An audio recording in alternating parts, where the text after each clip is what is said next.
जोड़ों का दर्द है, जिनको जोड़ों के दर्द के लिए है। और इसके साथ ये मुगल्लज़ है, सफूफ़ मुगल्लज़, जरियान, धात वगैरह का गिरना पेशाब के बाद। और ये लिकोरिया औरतों और मर्दों का लिकोरिया जो प्रॉब्लम है, ये कुछ चांदी की गोलियां हैं, चांदी की, जिनको धात वगैरह आती है, जरियान है तलाम के लिए।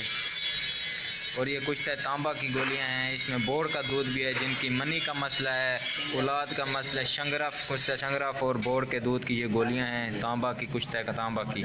मर्दाना ताकत, बेपनाह मर्दाना ताकत आएगी। जितने अरसे से नामायूस अफराद हैं उनके लिए बेहतरीन नुस्खा है ये। हकीम कलवंत सिंह का मशहूर जो कुश्ता साज हैं, ये इनका बेहतरीन ये नुस्खे जात हैं, ये आजमाएँ इंशाल्लाह। हमारे चैनल को विज़िट भी करें। हमारे चैनल का नाम है हकीम साहब।